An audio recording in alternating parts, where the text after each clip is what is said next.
let's see what we got going on here.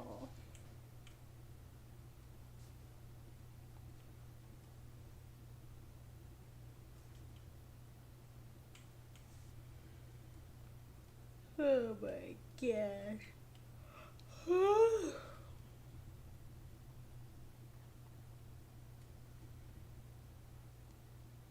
Okay, let's see.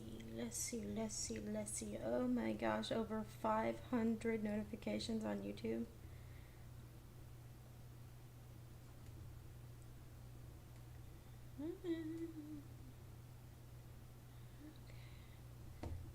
Okay, let's see. Oh my gosh, over 500 notifications on YouTube. That's good, my sound is working. Let's see if we can make some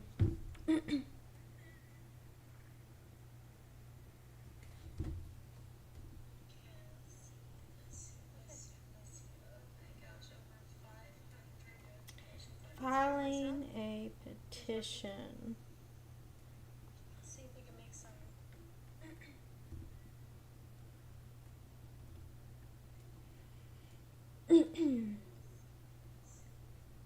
okay. Alright, let's see what kind of progress we can get going here. Okay, so I know in my notes I have a link that goes right to this website right here, regulations.gov. So one day I was researching something and I came across a way where I came across this website, and I have always wanted to start making petitions. You know, let's see what the definition of a petition even is. And let me go get my journals because I must write down things.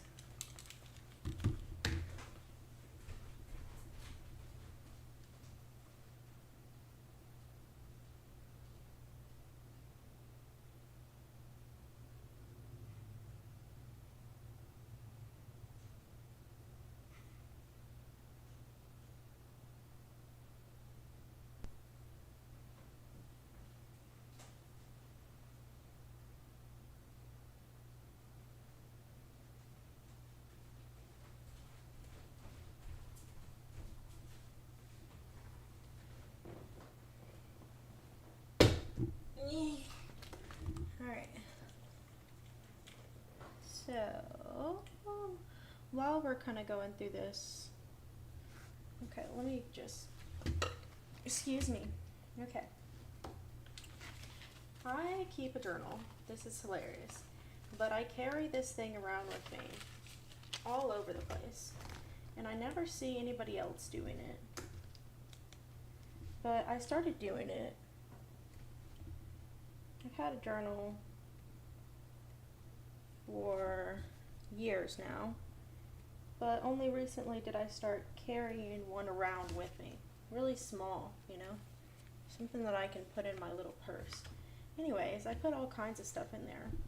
I've got multiple journals, but I put all kinds of stuff in there, and it's really helpful for me to remember everything that I need to remember, because my brain is all over the place and it makes it really hard to do things sometimes. But what we're gonna do right now is just check this out on chat. We could use anything, you know. Let's actually use Copilot.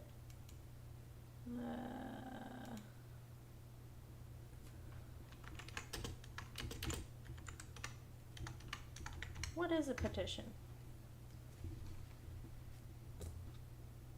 What even is it?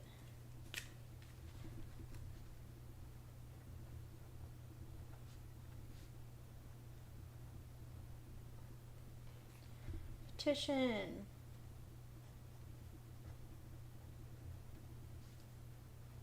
Written request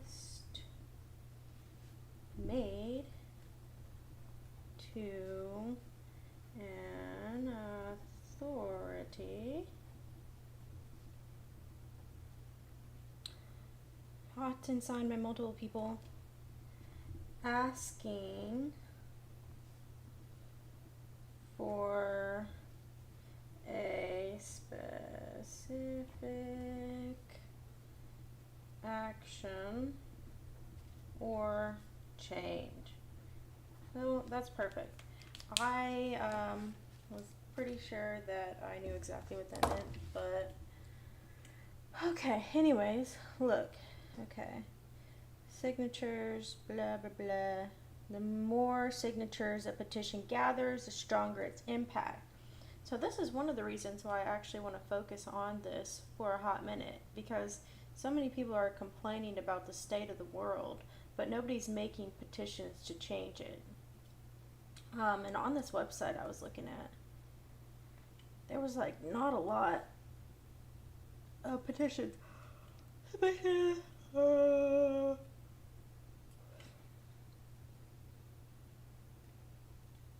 Change.org. Honestly, I'll probably end up doing stuff there, but I really want to do like through official government websites. So official government websites for change.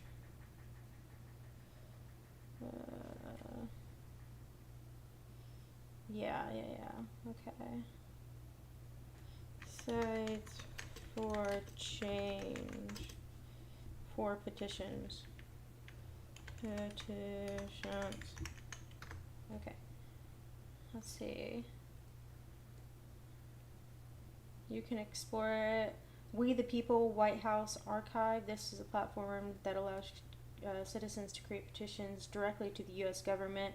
While it's now archived, it still offers insight to how civic engagement worked during its active years.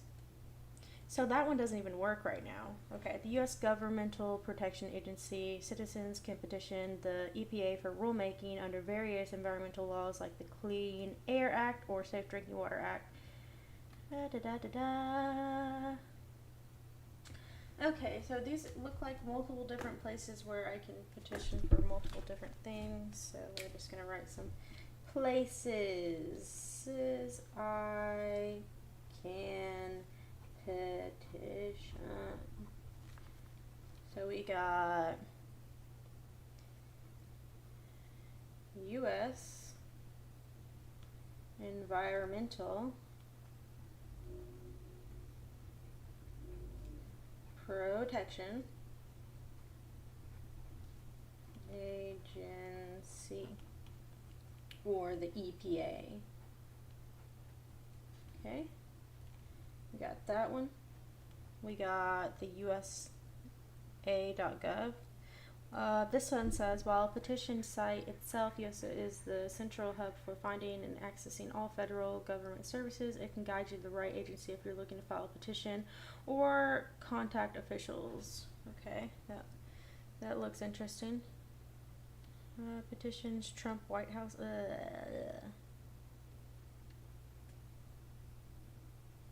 Let's see what are the examples of successful petitions. Oh, of course, George Floyd. All right, saving Karma the Husky.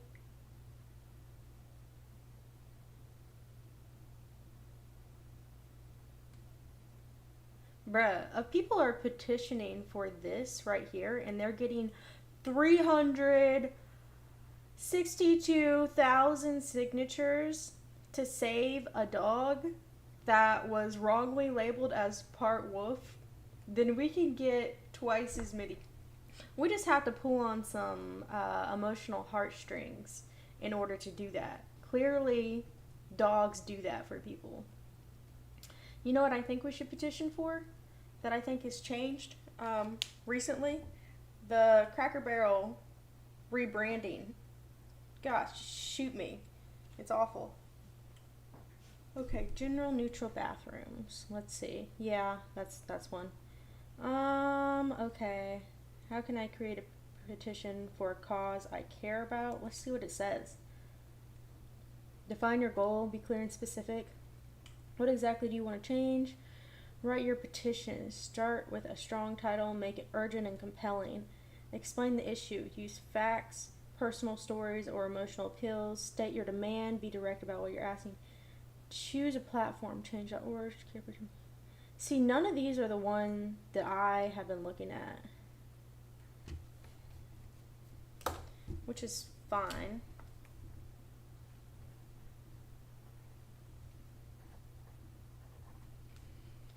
I need to figure out how I can persuade people to do this. Flexible platform for any type of petition. Petition. So here's what I'm thinking is if I, do this right here, like if I hyper focus on this right here, that'll give me some experience to hyper focus in other areas, especially if I focus on it so much that it's just yielding results. The momentum's just so fast that, yeah. Anyways, track and follow up. I suck at following up sometimes. And it's because there's so many people to follow up with. Oh, this was helpful. This should be signed in at all times. There we go. Come on. Continue. Don't make me give you a password, please. My birthday is July 2nd. It is 2002. Yeah, yep. Okay. Let's just go back to, not that, what is this? Oh, here, yes. Okay, so this right here, regulations.gov, this is the one that I'm checking out. I don't know why this came up. This needs to go. Okay. Regulations.gov. This one seems. Regulations.gov. This is where I'm going to do it. And, let's see.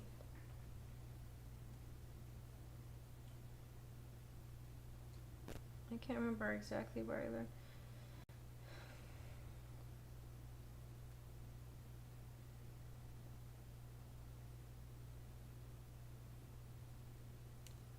Let's see if I can go ahead and I think this is where you do it. Impacted by an existing rule or regulation, share your ideas or deregulation by completing this form.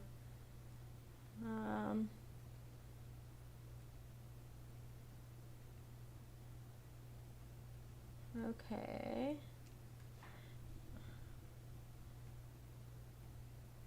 Okay, so I don't know if this is necessarily a petition, but I think let's ask Copilot. Can I make a petition on this website?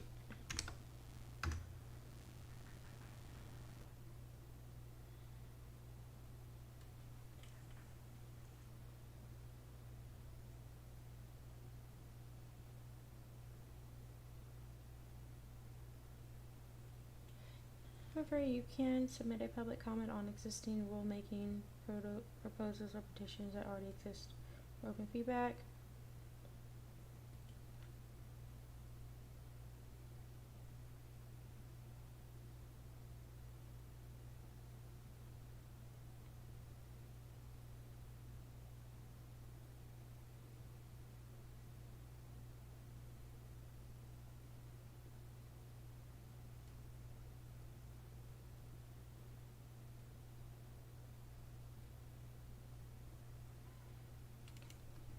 Show me where to make the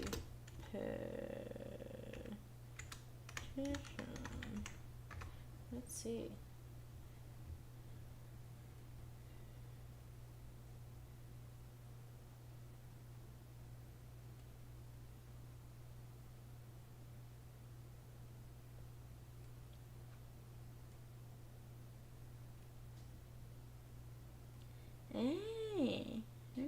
Fill out the required name organization. Upload your petition file using the Choose File button.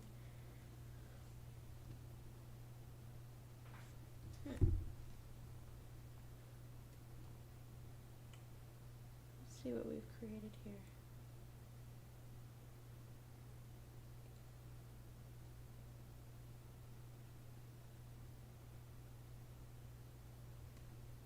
Why do I look like that?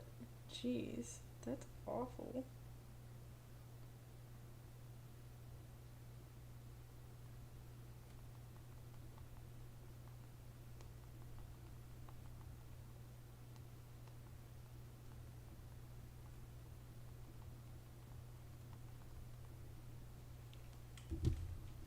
Okay, let's see. Can I click on this? Let's see if I can do this. Okay, let's go back over here. Let's see what happens. Search.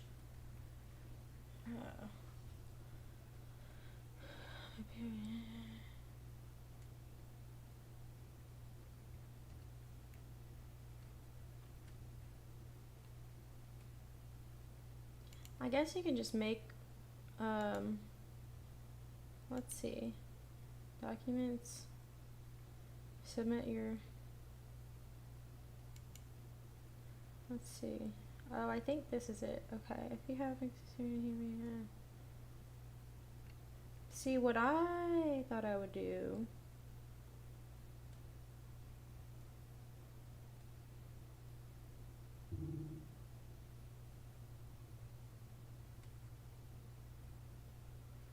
Okay, so here's what I think I'm going to do. I think this is the right place to do this, but because I'm not positive, I'm actually going to do it in multiple different places. And because I'm limited on time, and as is everybody else, no one has time for anything, apparently. No one seems to have time for anything.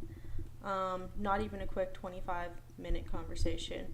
But we definitely have time to go watch a movie, spend hours at home scrolling. We definitely have time to watch a movie, but we don't have time to sit and fill out this petition, okay? So that's why we have, I feel like, AI to do it for us. So what we're going to do is we're going to ask ChatGPT to fill this out for us, and then we're going to come back and we are going to critique it. So let's do that.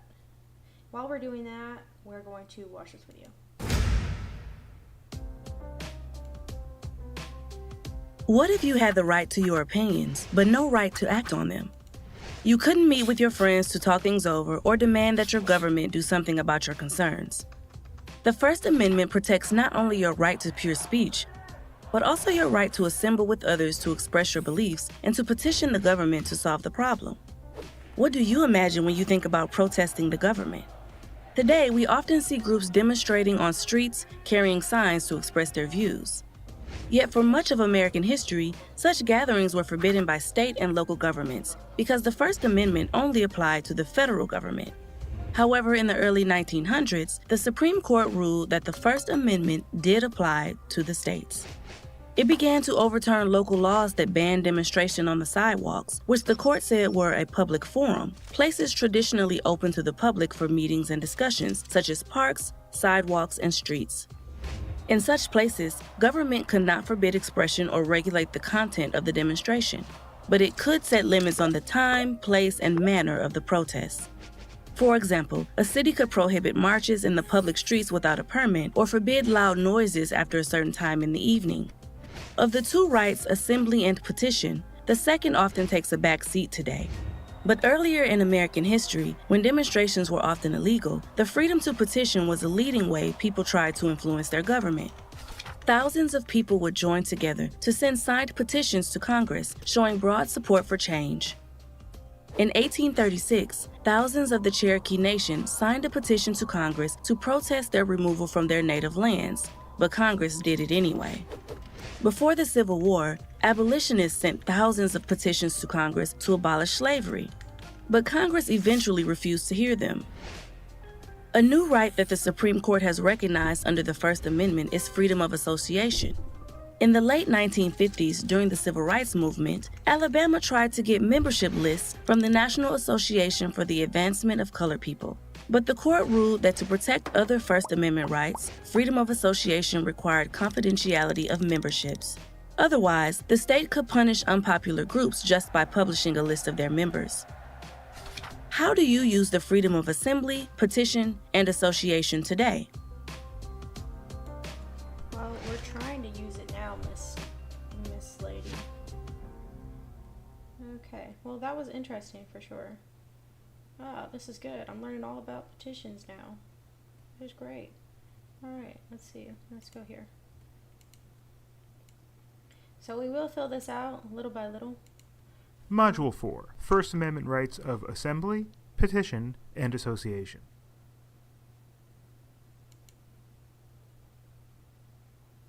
The First Amendment protects more than freedom of speech and religion. The rights to peaceably assemble and petition, which means protest, are in the text of the amendment, and freedom to associate or not associate with whom one chooses has been inferred from the amendment. Still, government entities and universities have the right to restrict certain exercises of all of these First Amendment rights by time, place, and manner restrictions, if the restrictions are content neutral and serve an overarching governmental interest. In this module, we will discuss these rights and how they may be restricted. The right to peaceably assemble. The First Amendment states that Congress shall make no law abridging the right of the people peaceably to assemble.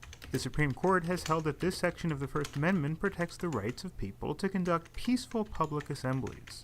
Freedom of assembly is part of the DNA of American existence. The first Supreme Court case to discuss this issue dates back to 1876. There, the court said, quote, "The very idea of a government, republican in form, implies a right of its citizens to meet peaceably for consultation in respect to public affairs. The 14th Amendment applies to First Amendment freedoms to the states, and most states include protections for the right of assembly in their state constitutions. Nevertheless, courts have granted governments the right to limit public assemblies under some circumstances. Government officials cannot simply prohibit a public assembly just because they feel like it, but governments can impose restrictions on the time, place, and manner of peaceful assembly, as long as certain constitutional safeguards are met. Restrictions on the time, place, and manner of public assembly are permissible as long as they are justified without reference to the content of the regulated speech, are narrowly tailored to serve significant governmental interests, and leave open ample alternative channels for communication of the information. Courts have allowed restrictions on the free assembly in the form of permit requirements. Applications for those permits can be required in advance of the planned assembly. Different jurisdictions have different permit requirements. For instance, Washington, D.C. requires a special permit for group gatherings from the police department. New York City requires a temporary assembly permit only for crowds over 200 people.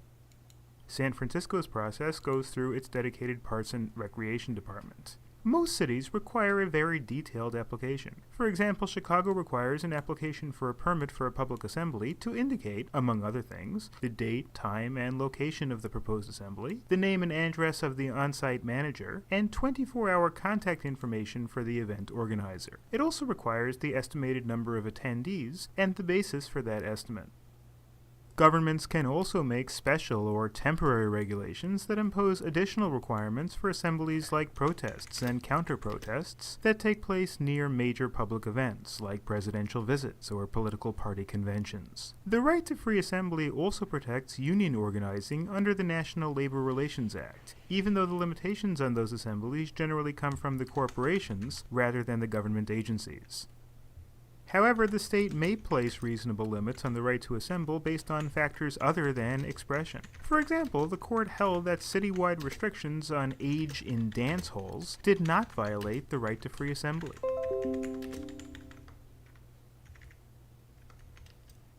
Freedom of association. Freedom of speech and expression imply the right to freely associate with anyone one wants to.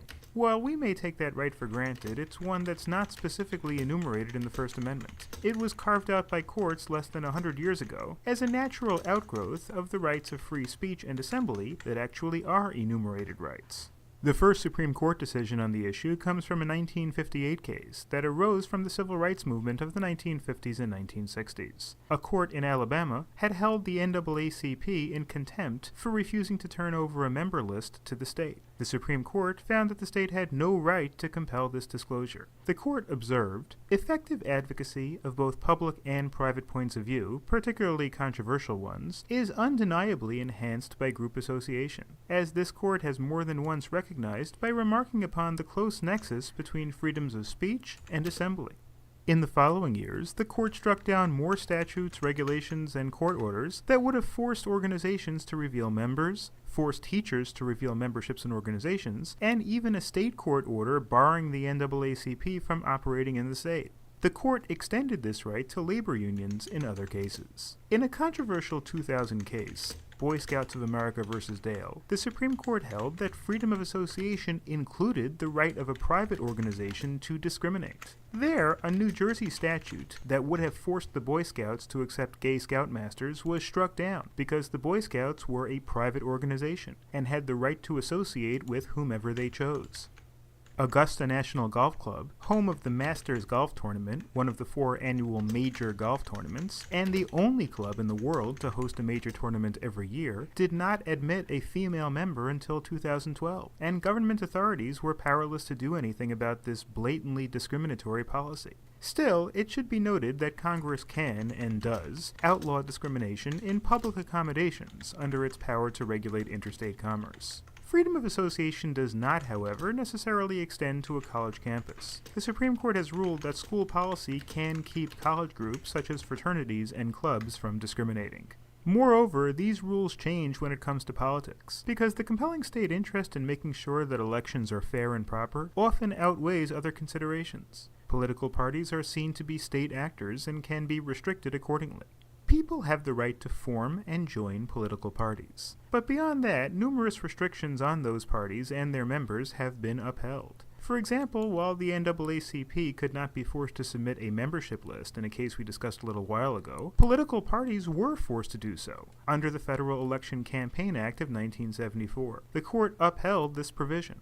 Political parties may limit membership however they want, up to and including loyalty tests, but they can be regulated if they appear on a state ballot. At that point, they are state actors, and so, for example, racially motivated restrictions may, and in fact must, be forbidden.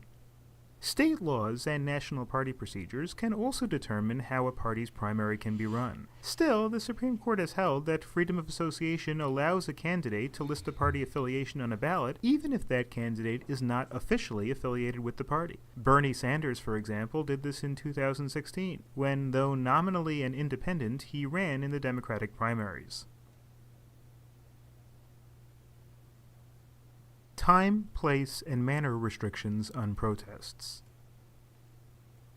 Dating back to when it was common for people to make impromptu speeches to express political ideas in public parks and gathering places, often while standing on overturned soap crates, hence the term soapbox, these public areas have had special freedom of speech protections in British and later American society. Still, as the government must control numerous spaces like parks, streets, and military bases, where people gather and talk to one another, the courts have held that there is a point at which some speech can be restricted to some degree in these spaces to ensure that they are and can be used appropriately by everyone.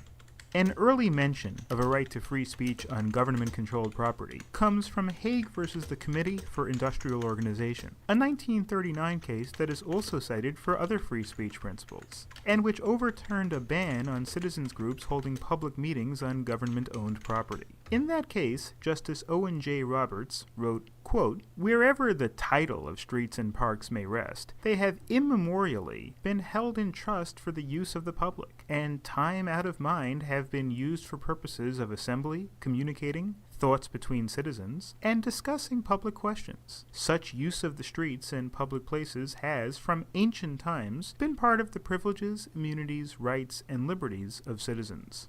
The term public forum began appearing in Supreme Court decisions in the mid-1970s, in 2 cases that delineated 2 kinds of government-owned properties: public space, such as park or city-owned theater, and non-public, such as a school or military base. In the theater case, the court ruled that the city of Chattanooga, Tennessee could not ban a production of the musical Hair in a city facility. The court ruled that the city-owned theaters were public forums designed for and dedicated to expressive activities.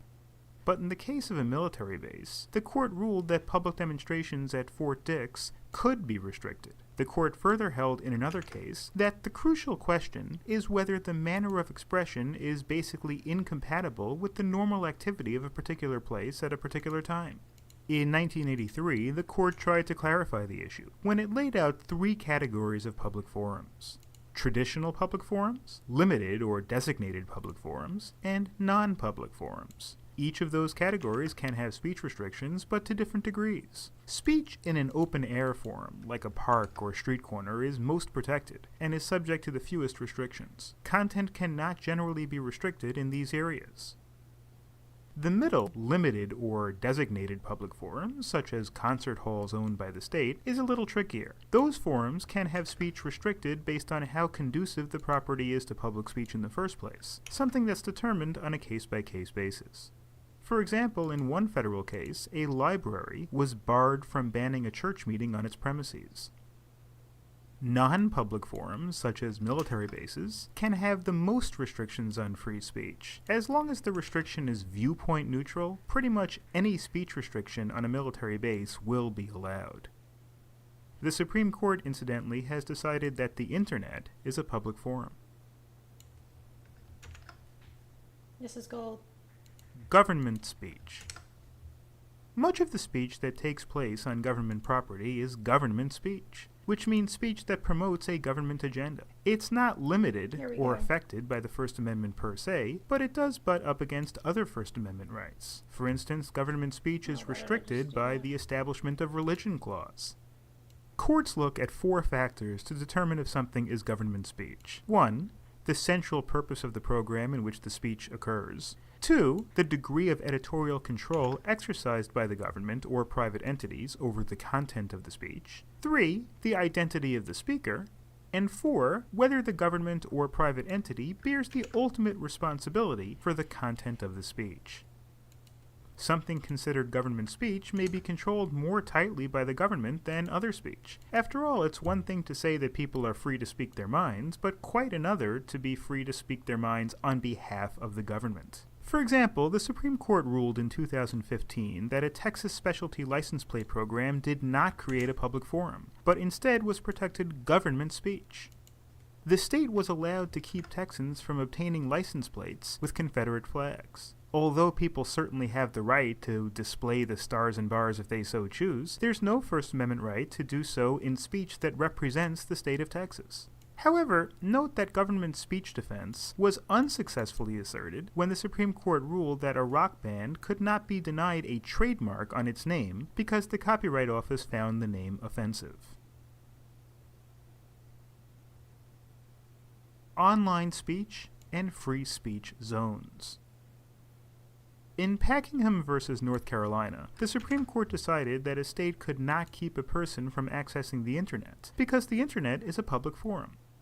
However, once you are on the Internet, you do not have a First Amendment right to post anything you want.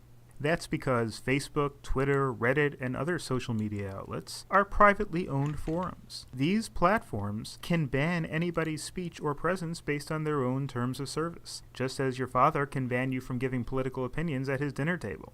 The same is true of privately owned television networks. Commentators do not have a First Amendment right to say what they want without fear of advertiser rebellion and boycott. At the same time, public officials may not be able to block people from posting on their sites. One federal appeals court held that Facebook is a public forum and that a politician could not block a constituent from her Facebook page. Another time, place, and manner restriction that has met with mixed success is the free speech zone, which purports to designate areas in which people can gather to demonstrate, limiting the right to demonstrate in other areas. They arose on college campuses in the 1980s in response to the chaotic and sometimes deadly college protests of the 1960s and 70s. They have since been expanded to other entities, like cities, and to other situations, like buffer zones around abortion clinics. A free speech zone may, for example, limit demonstrations to one location on a campus or near a clinic. Free speech zones are generally opposed by free speech advocates, who have had success in challenging them.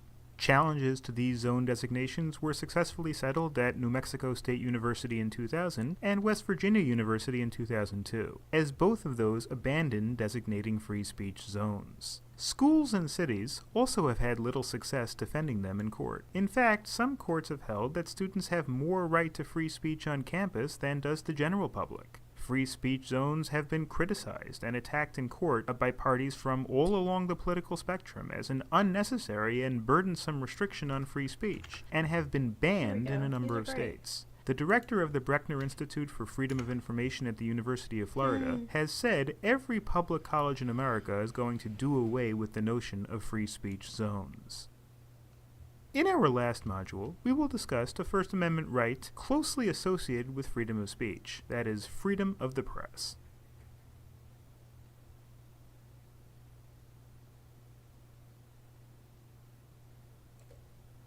Freedom of the press. Okay. Module 5. Freedom of the press and the right to privacy. Background of freedom of the press. As Thomas Jefferson said, our liberty depends on the freedom of the press, and that cannot be limited without being lost. When the Bill of Rights was written, of course, the authors were talking about newspapers and magazines. Today, the media landscape includes a staggering number of media platforms. Still, while media technology may have changed, the fundamental ideas imbued in freedom of the press have not. The principle remains, unless otherwise restricted for constitutional reasons, anyone can publish or hit send on anything in any media platform. The word publish in this context means any data that is deliberately made available to the public through any media or by any means.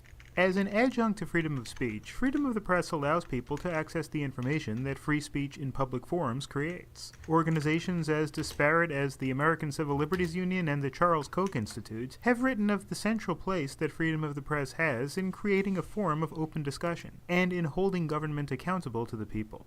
And in the famous words of Supreme Court Justice Hugo Black in the Pentagon Papers case, in the First Amendment the Founding Fathers gave the free press the protection it must have to fulfill its essential role in our democracy. The press was to serve the governed, not the governors. It could be argued that the restriction on freedom of the press was one of the primary motivating factors of the American Revolution. Before the 13 colonies declared independence from Britain, the British government engaged in censorship of any publication critical of its policies, or antithetical to the reigning religious views of the time. These restrictions were some of the most basic reasons that the Revolution was fomented in the first place.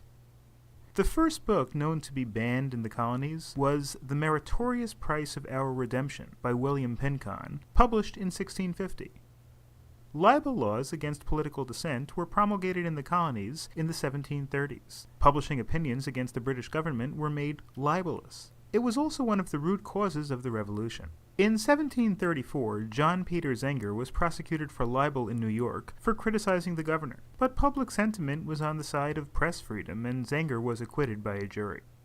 In the run-up to the Revolution, a collection of essays called Cato's Letters was distributed through the colonies and had a profound influence on the thinking of the founders. These 144 essays contain many of the ideas that made their way into the Constitution and Bill of Rights, including freedom of the press. Virginia was the first state to specifically grant freedom of the press in its 1776 Declaration of Rights. Virginian James Madison borrowed from that declaration, writing the First Amendment. Defamation. Few rights under the Constitution are absolute, and there are limits on press freedom. For example, while criticism of the government is protected, publishing false information about private citizens is not. The term defamation refers to spoken or written words that are injurious to others. The term given to written defamation, or defamation widely publicized by oral broadcast, is libel, and the term given to spoken defamation is slander. To constitute defamation, a statement must be false and must cause harm, generally by hurting a person's reputation. Truth is always a defense to a defamation lawsuit. Only lies can be defamatory. Defamation laws date back at least to the Norman conquest of 1066. The remedy for defamation at that time was an apology. Over time, these laws evolved through common law courts, and all defamation laws are state laws. There are no federal defamation laws. Defamation laws apply to all publications, from newspapers and magazines to blogs and tweets to oral statements. Defamation consists of 4 elements. 1. The defendant made a statement of fact to one or more other people. 2. The statement was about the plaintiff. 3. The statement was defamatory and false. And 4. The statement injured the plaintiff's reputation and/or caused economic damages. Defamation laws applied to all people and publication under all circumstances until 1964. Until then, defamation was not held to be protected speech under the First Amendment. New York Times v. Sullivan and subsequent cases changed the field of defamation by setting a new standard for defamation cases brought by public officials. Sullivan was the police commissioner of Montgomery, Alabama. An ad in the New York Times painted the city police in a false light, and Sullivan sued the Times and won at trial and on appeal. However, the Supreme Court overturned the Alabama case, stating that these state common law defamation torts were constitutionally deficient for failure to provide the safeguards for freedom of speech and of the press that are required by the First and 14th Amendments in a libel action brought by a public official against critics of his official conduct. The case set a new standard for criticism of a public official, that of actual malice. Okay, Falsity was no longer good enough grounds for public figures to sue newspapers. Actual malice was required, and this was defined by the court as knowledge of the falsity of the statement, or that the statement was made with reckless disregard for the truth. In 1967, 2 cases expanded the actual malice standard from statements targeting public officials to public figures. So far. Okay, let's take a look at this, because I think that this is really really great stuff here. And if I teach people how to do this, then we can get like thousands of people to make these petitions, and then the government kind of won't be able to do anything. Not only that, we'll be talking about it. But before I do that, I want to recap on some of the things that have been petitioned over. All the way back up here. Okay, let's see. Do do do do do do do do do do do do do do do. Okay. Recent common successful petitions. Okay.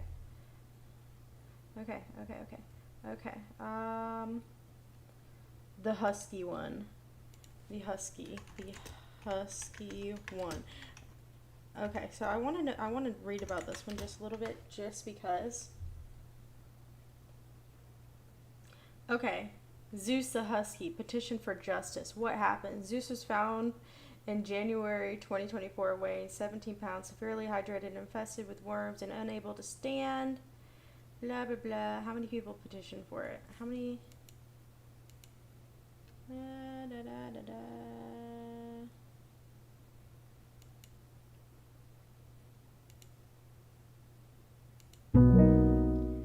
Welcome back, Chewy. What's on your mind today? How many people petitioned for Zeus the husky? How many people petitioned for Zeus the husky?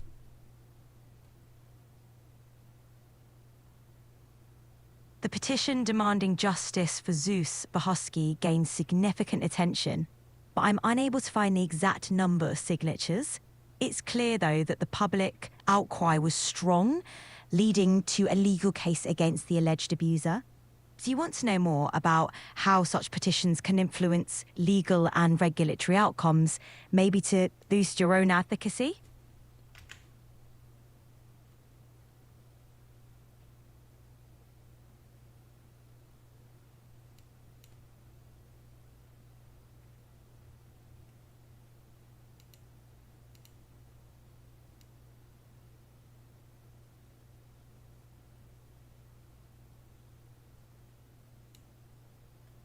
Karma the husky. Okay.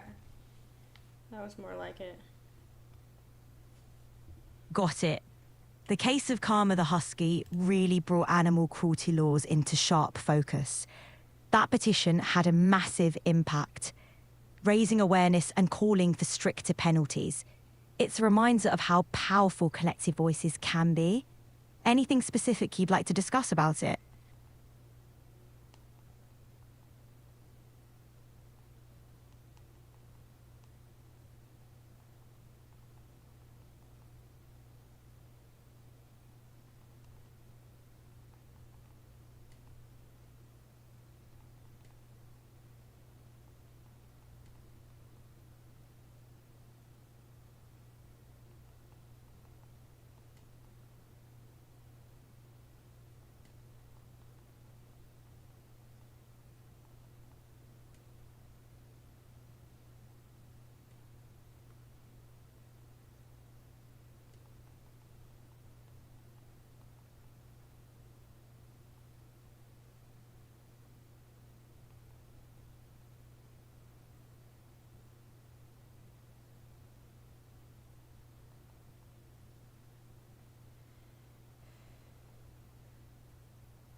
That's a lot of signatures for a dog.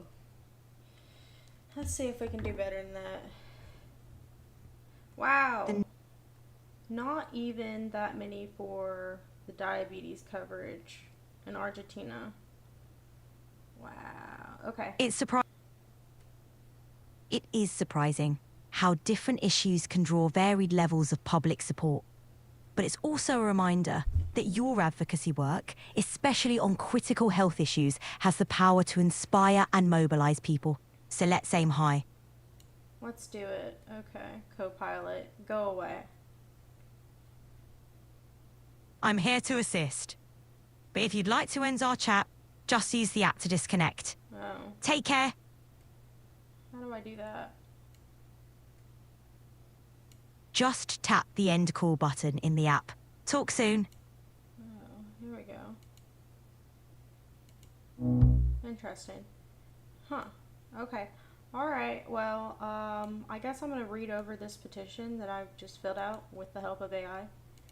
Copilot, not ChatGPT, not that it matters. Same difference, same result. Okay.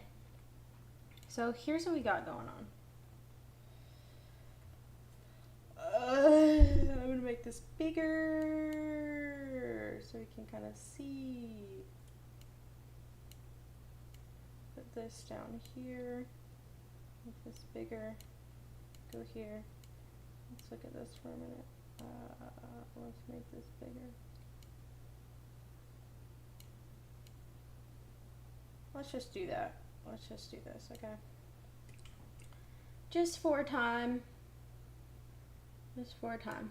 Okay, here's what we got going on here.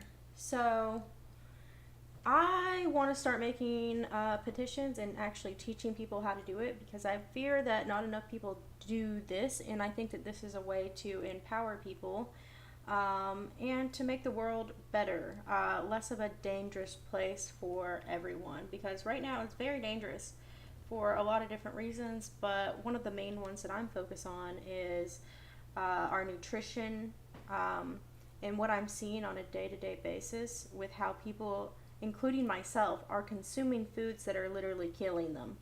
So I thought that I should look into this, which I don't know why, or I think I just thought it was a little bit too complicated, and I think that's one of the biggest reasons why people don't pursue this.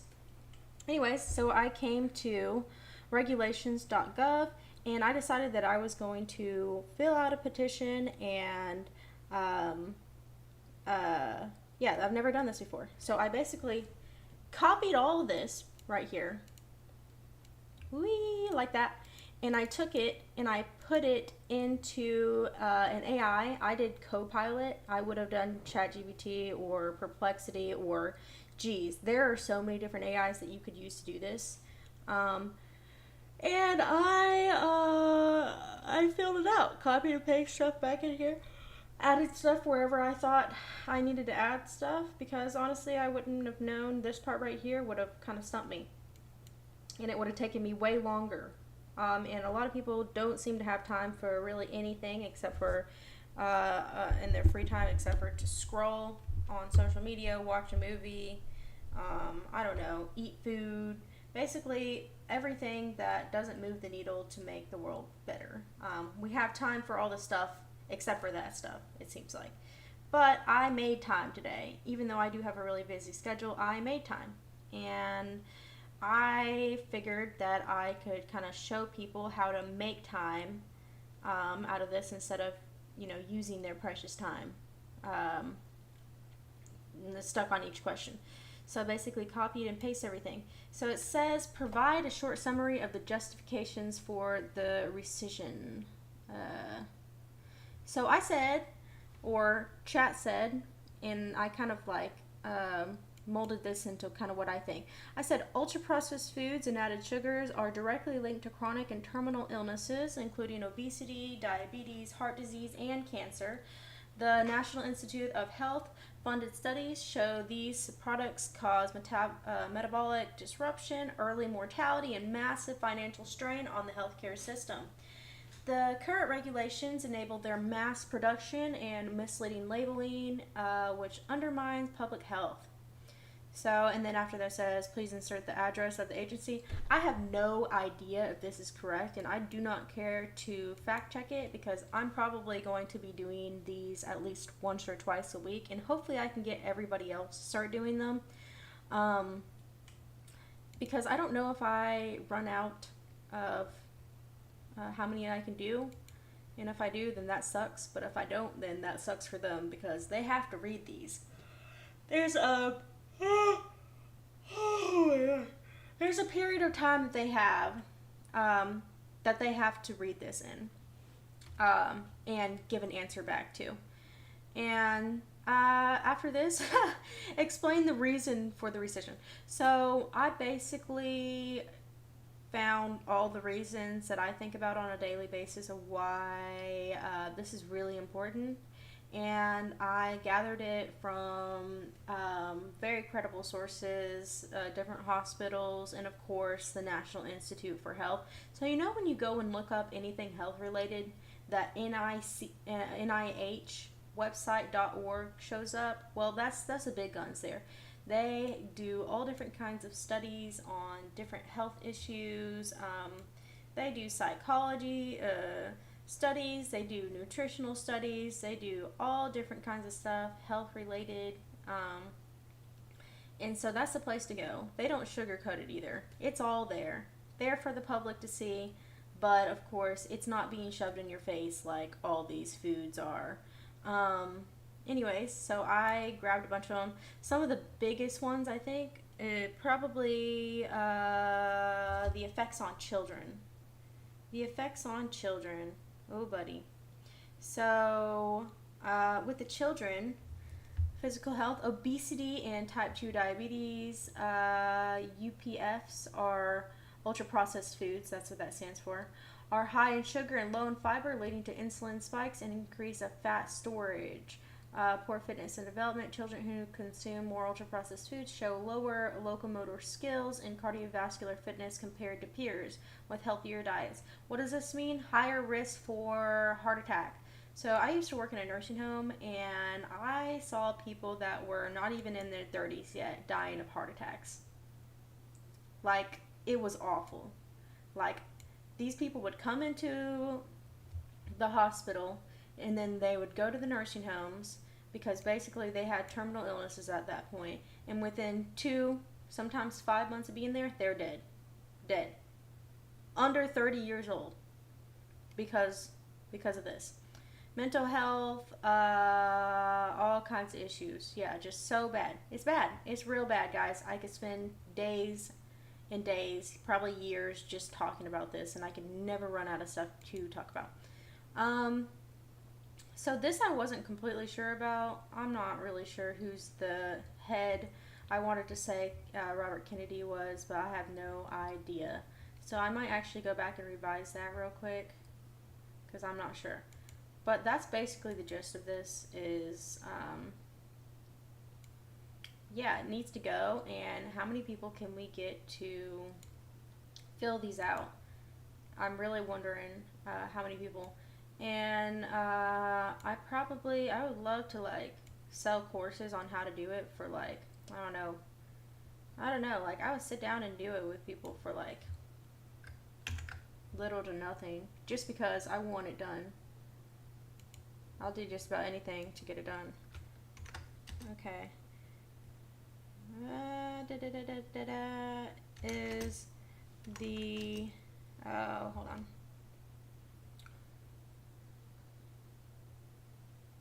No, that can't be right. Okay. So, who's the agency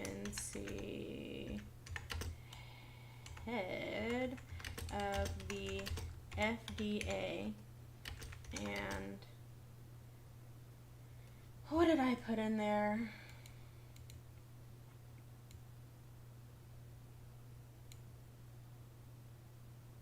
USDA.